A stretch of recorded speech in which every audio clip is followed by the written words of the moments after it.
گفتگو کا عنوان مسجدوں کی حفاظت اور ہماری ذمہ داریاں۔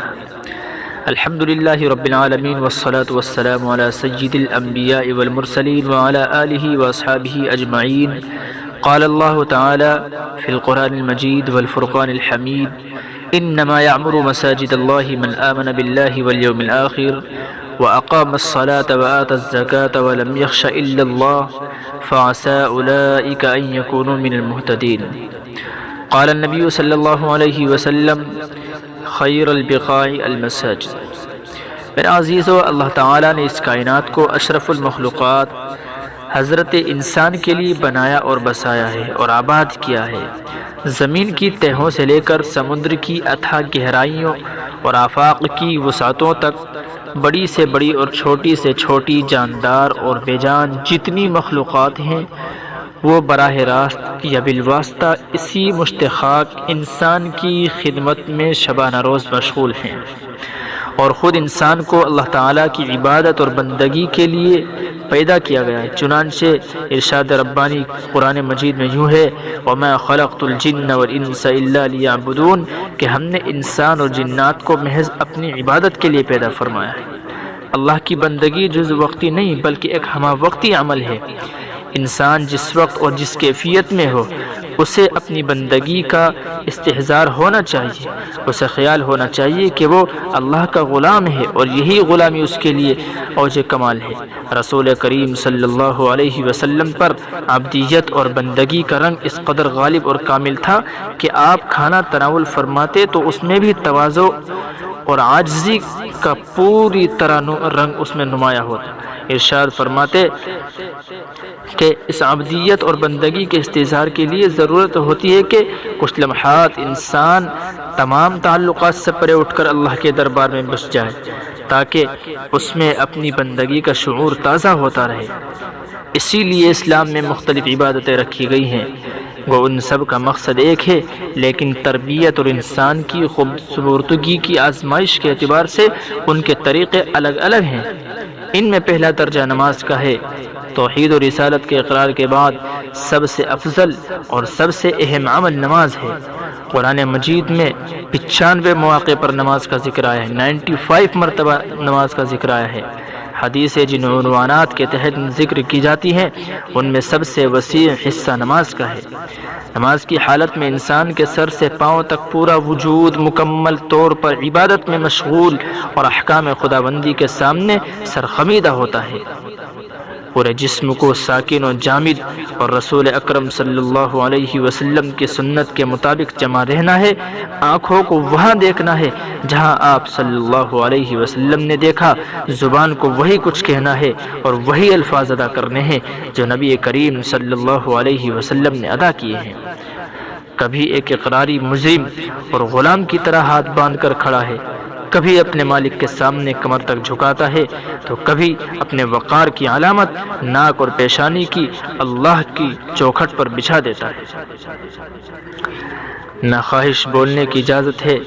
نہ حسب خواہش کچھ الفاظ ادا کرنے کی اجازت ہے،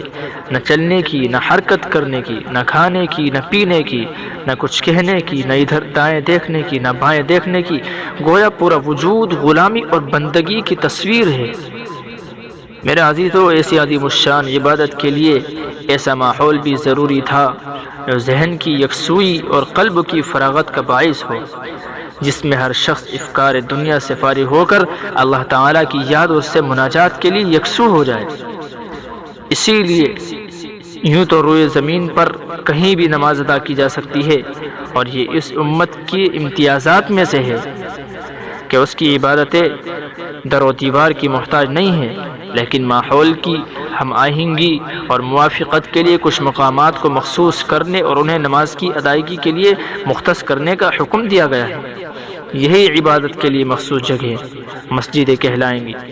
خود قرآن مجید میں 28 جگہ پر مساجد کا ذکر آیا ہے، اور متعین طور پر مسجد حرام، مسجد اقصی، مسجد قباء کا ذکر فرمایا گیا۔ مسجد کی اصل معنی ہے سجدہ کرنے کی جگہ۔ ذرا غور تو کیجیے کہ نماز کا اصل مقصد عجز و عاجزی کا اظہار ہے، اور اسی عجز و عاجزی کا سب سے بڑا مظہر سجدہ ہے۔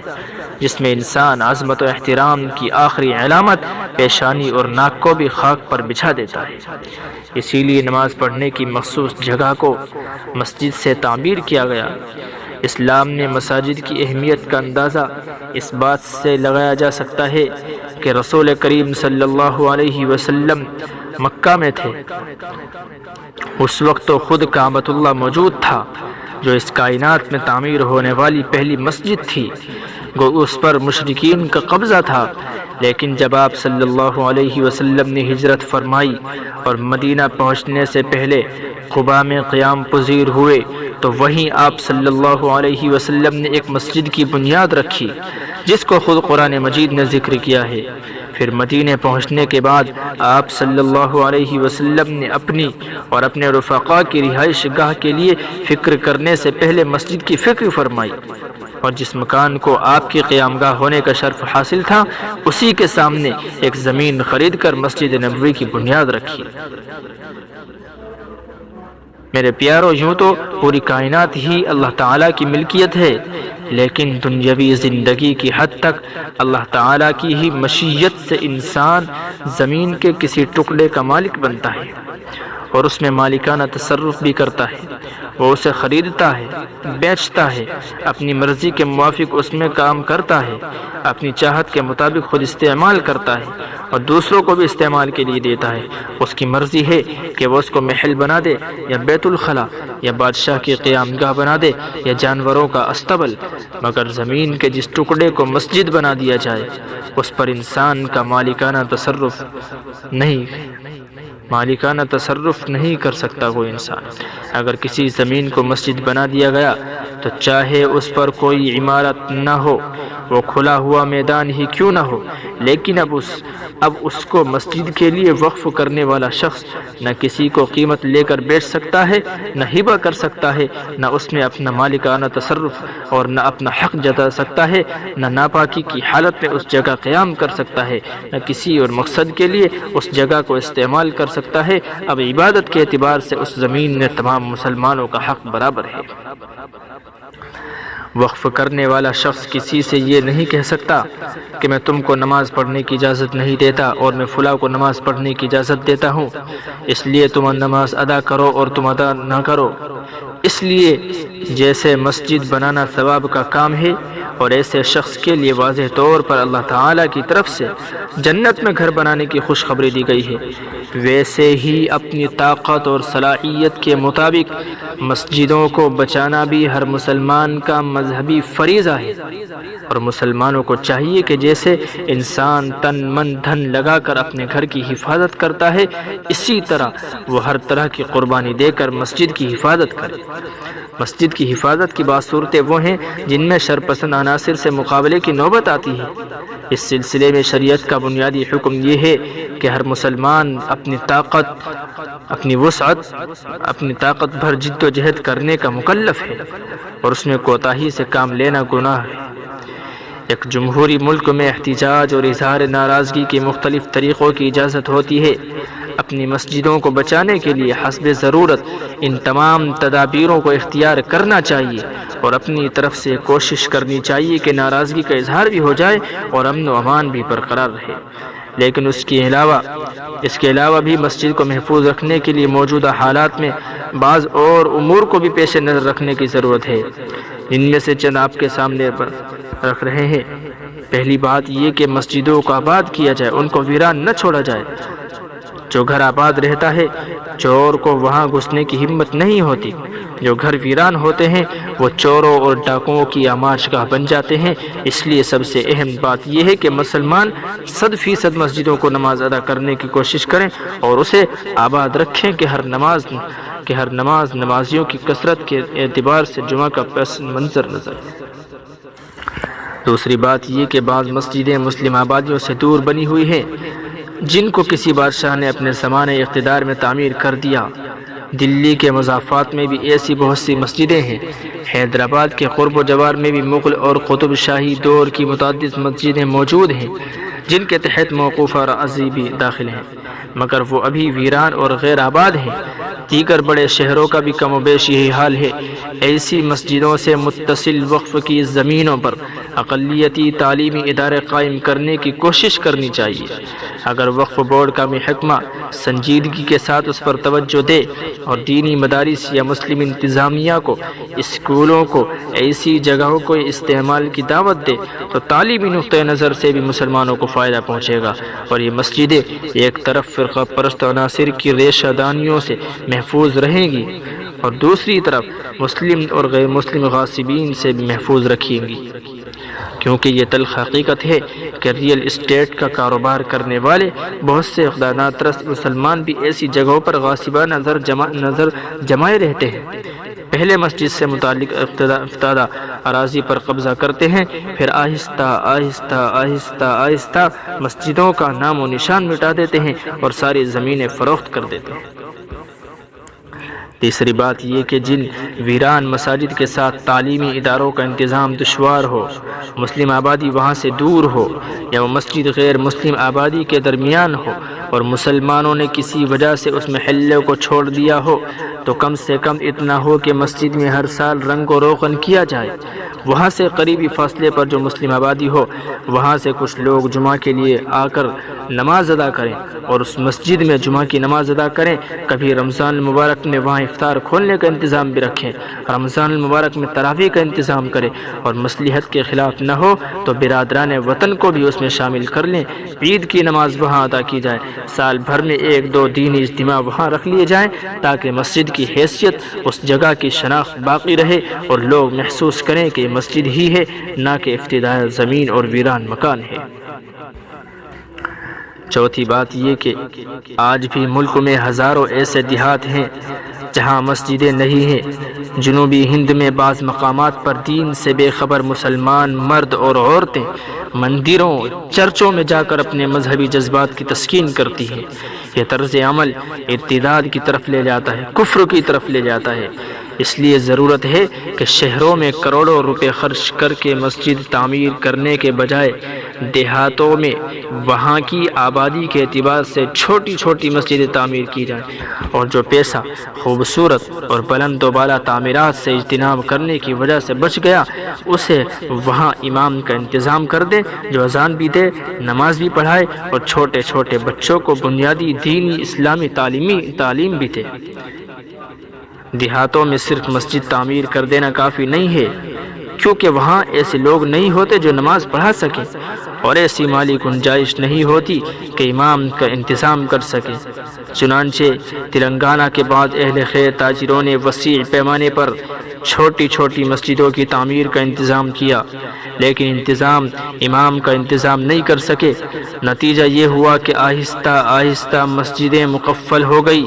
اور بعد میں قادیانی حضرات نے اپنا امام مقرر کر دیا، اور جو مسجد مسلمانوں کے دین و ایمان کے تحفظ کے لیے بنائی گئی تھی وہی کفر و ارتداد کا مرکز بن گئی۔ اس لیے مسجد کی تعمیر اور امام کا انتظام دونوں ضروری ہے۔ میرے عزیزو، پانچویں بات یہ بھی ضروری ہے کہ ہم مسجد ایسی جگہ تعمیر کریں جہاں مسلمانوں کی مستقل آبادیاں موجود ہوں۔ ہم نے خود دیکھا ہے کہ بعض اہل خیر نے دینی جذبے کے تحت عالی شان مسجدیں تو بنا دی، مگر ایسی جگہ جہاں قریب میں مسلم آبادی نہیں ہے،